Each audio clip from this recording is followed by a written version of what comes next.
Hey everybody, how you doing? It's Tech Tuesday. That's 3 o'clock, it's Tuesday. And I will be right back with my special guest today, Tom Williams from Schurz Communications.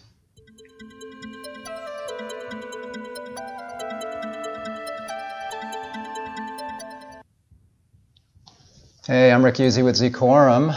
Welcome to Tech Tuesday. And my special guest today, again, is Tom Williams from Schurz Communications. Tom, how are you doing? Good. How are you, Rick? I'm really well, thank you. Happy Election Day. Picked an interesting day. Should be a long one. Yes, for sure.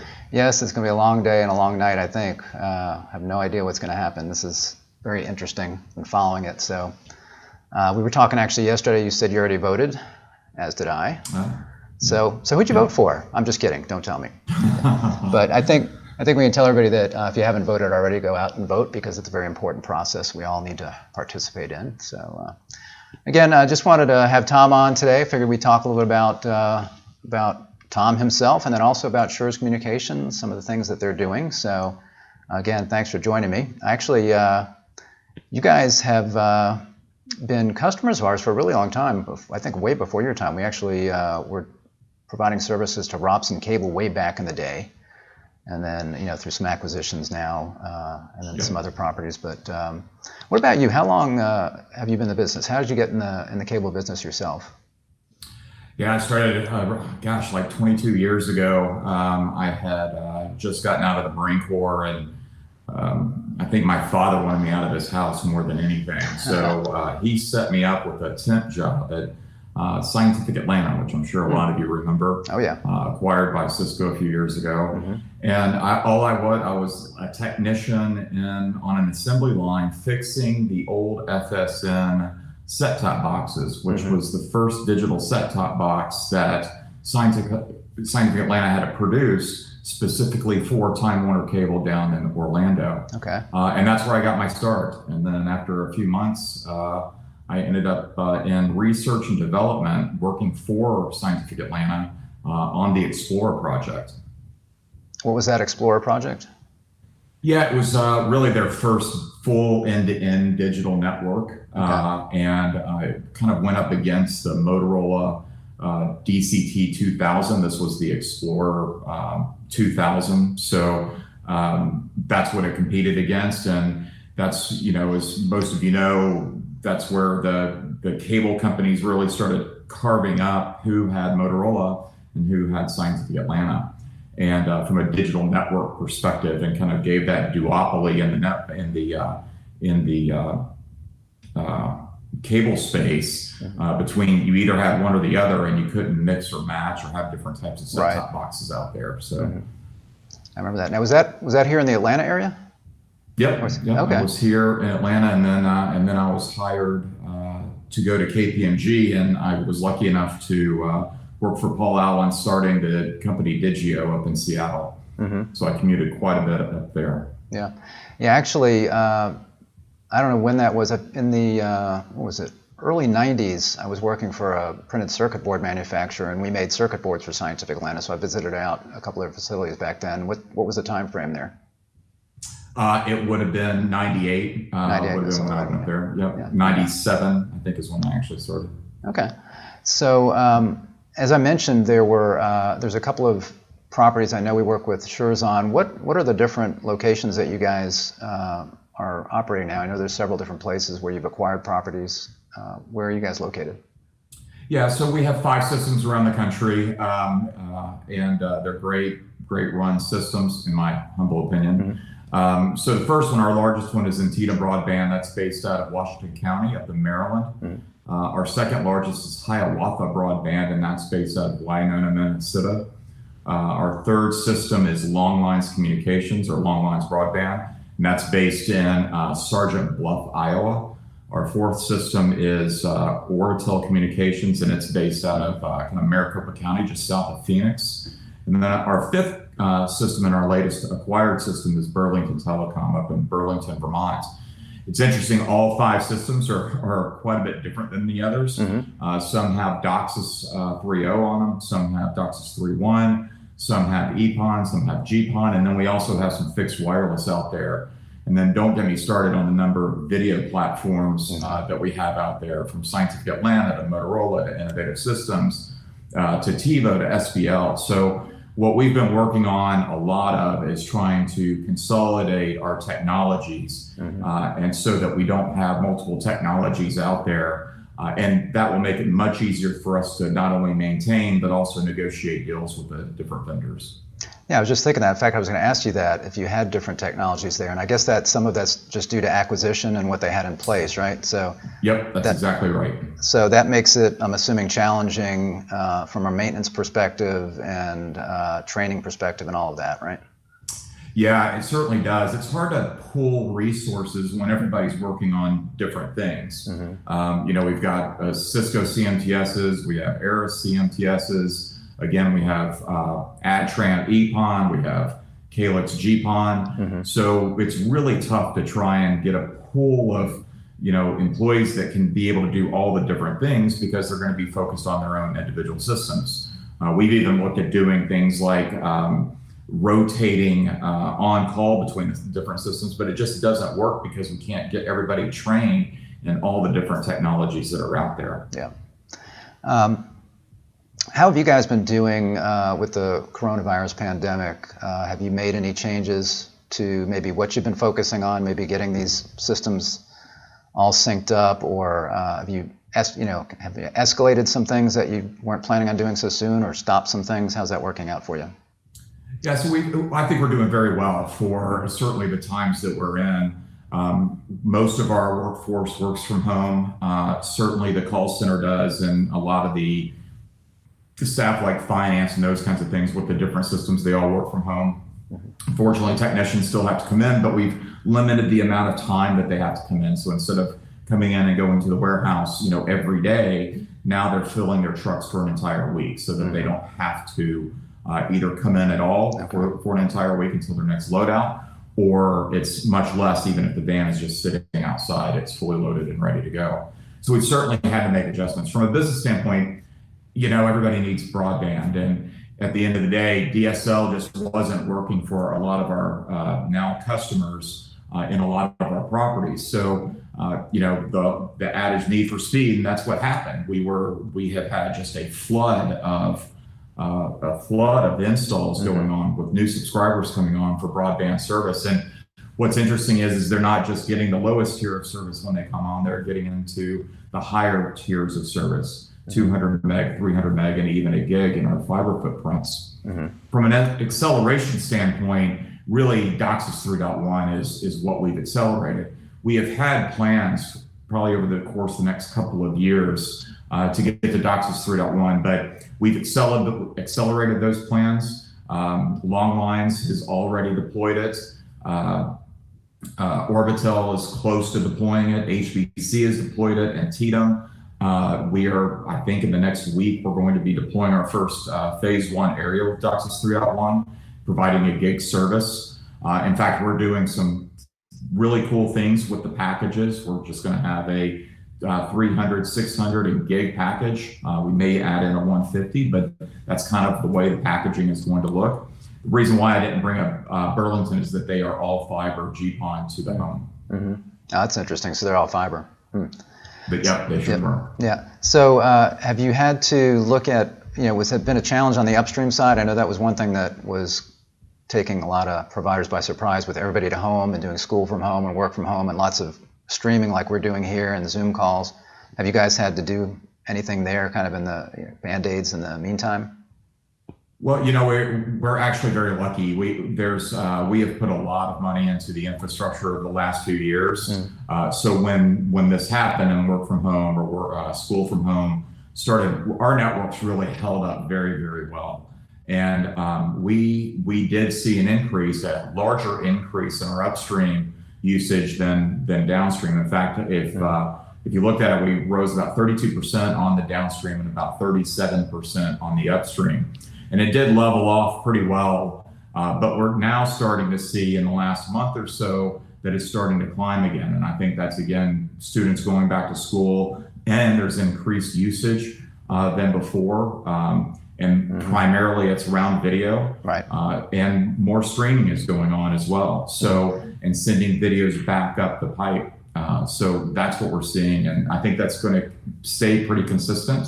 We did see an entire year's worth of growth in about the 3-month period. So that was very rapid and very quick, which is why we're just going back and reinforcing the network, making sure that our internet pipes with our customers, our partners are clear and good to go, and we have plenty of bandwidth there that's available if our customers need it.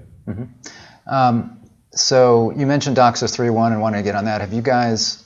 Are you looking down the road to maybe Docsis 4 and some of the things that you could do there, maybe with full duplex or extended spectrum Docsis? Is there anything that or is that just way off in the future for you guys?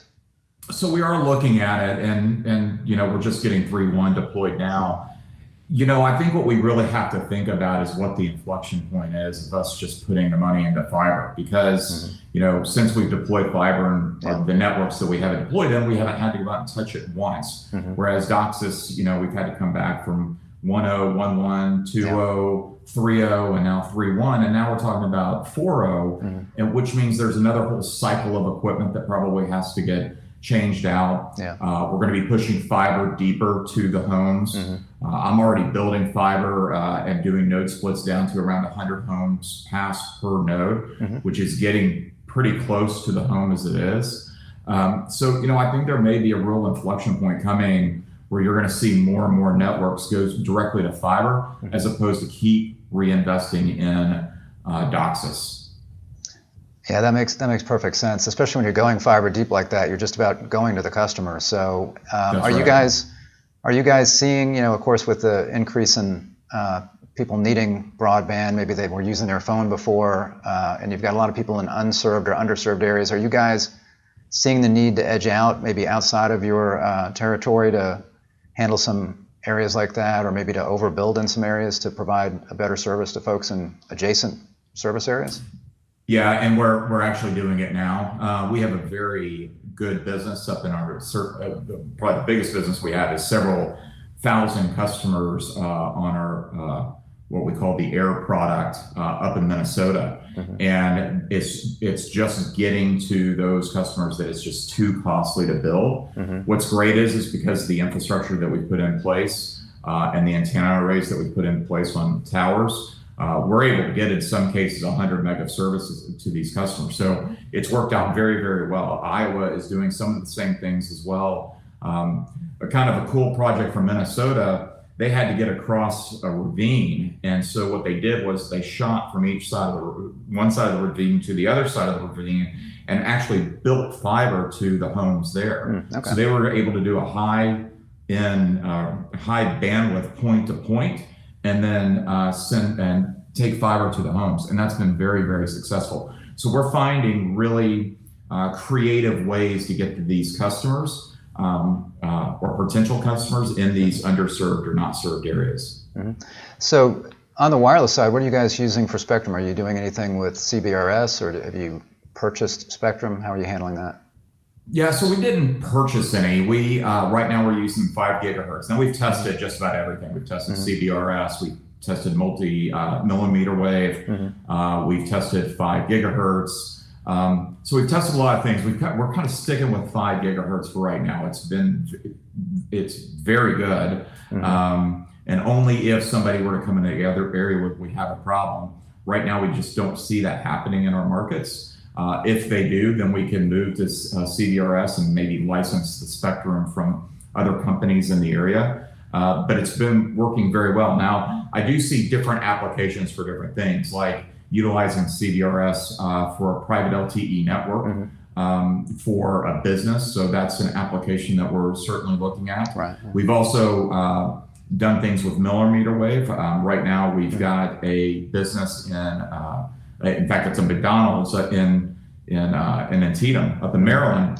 And we've got a point-to-point 10 gig millimeter wave link to them, and providing a great level of service. I don't know why they need 10 gig, but that's what they wanted, so that's what we provided. And it's going very well. So I think there's a lot of use cases for wireless, and there's a lot of great technologies out there that we can utilize in our tool chest to go after these opportunities. So as you maybe edge out or look at greenfield locations, since you're talking about maybe fiber, is that, and let's say an area that's not so hard to get to, geographically? Are you looking at just going straight fiber to the home if you don't already have service in an area? Great question. We are going fiber to the home. That started about 18 months ago. We stopped building coax and just taking fiber directly to the home. Right now we're using a couple of different technologies. One, we're using RFOG because I don't want to lose the video revenue right now. Right. So we are putting 2 ONUs on the side of the house, the RFOG ONU and then the EPON ONU. And that seems to be working pretty well. Out in Orbital, they're deploying RF over GPON, and that seems to be working pretty well. What's great is we're right now in the process of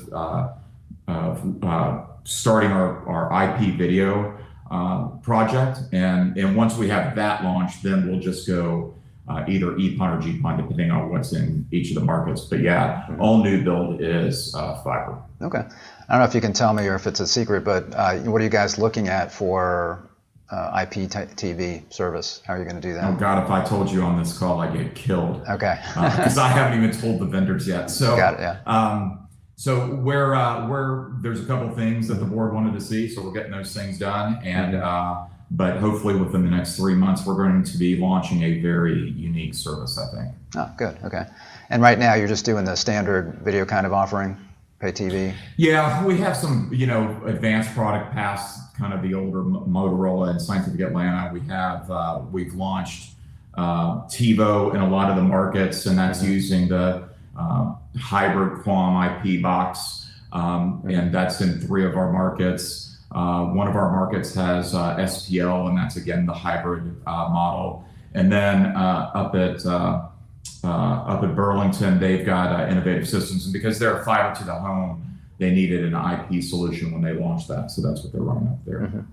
So your different locations, they're different technologically. Are they also different? Are there some differences in maybe the people there? Do you have some demographic differences, maybe retirement areas or young folks that know technology? How do you see it as you look at the different markets?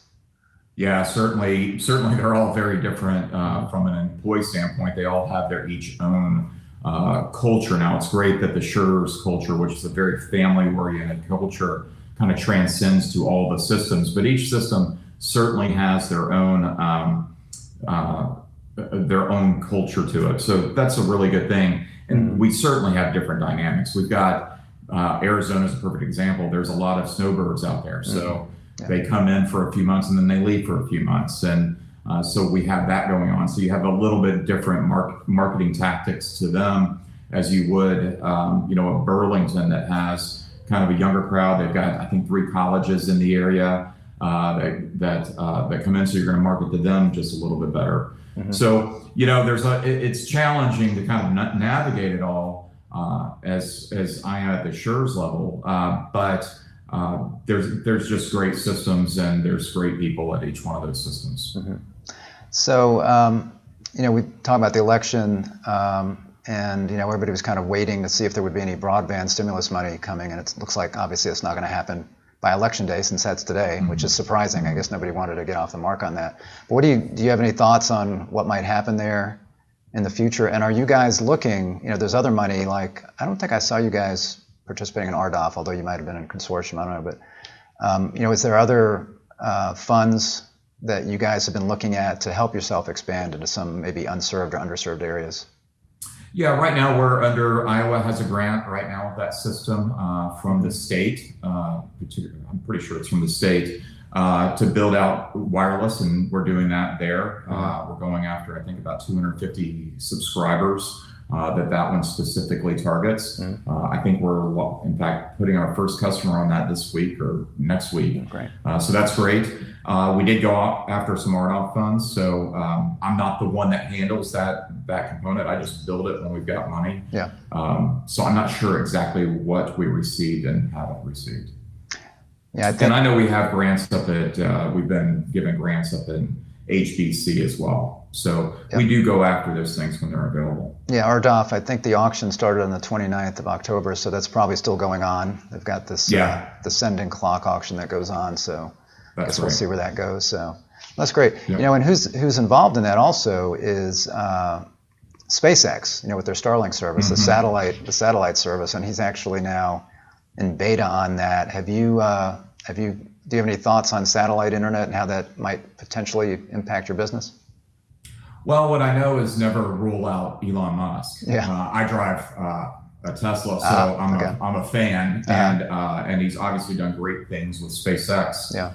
So I'm not going to put him past him that he's going to put up a pretty good service up there. I don't think, the bottom line is no wireless service, whether it's coming from a satellite or coming from a 5G tower. And that's when, and if true 5G ever really gets here, it will never be as fast as a fiber optic line. I will always have the fastest service out there. Yeah. So and that's just physics. That's not Tom Williams of Schurz Communications saying that. It's simple physics. Yeah. So I think it's great. I think options are great. I think it's going to get the people in different countries like Africa and some of these other places that will probably never any time near future be able to have an internet type of service. There's probably places in the United States that would be very difficult for us to ever provide a fiber optic type of service to them, or even a cable service to them. So I think it's a good thing. And innovation is always good. I've always said that. Even if it's a competitor coming in, I always think that innovation is good, and all it does is it makes you better, and you're going to do more in the future.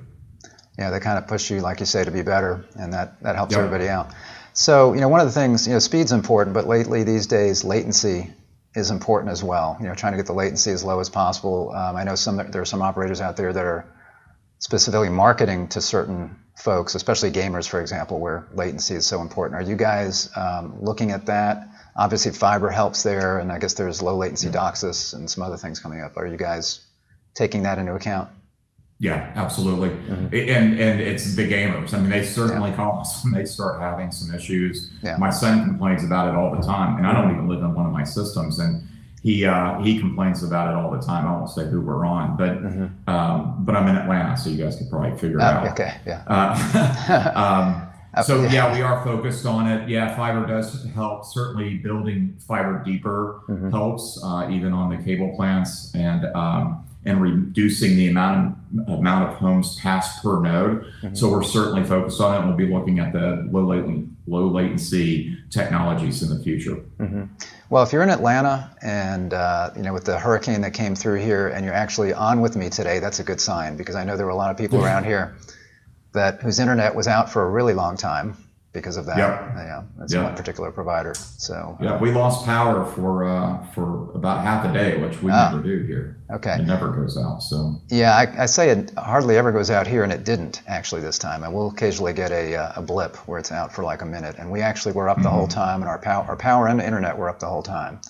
So I was very happy about that. I know a lot of people were not in that situation, and there's still things going on. Well, this is great. And so, last thoughts? Anything else you guys are looking to do, or that's important for Schurz moving forward here, and hopefully, which will be a better 2021 as we come to the next year?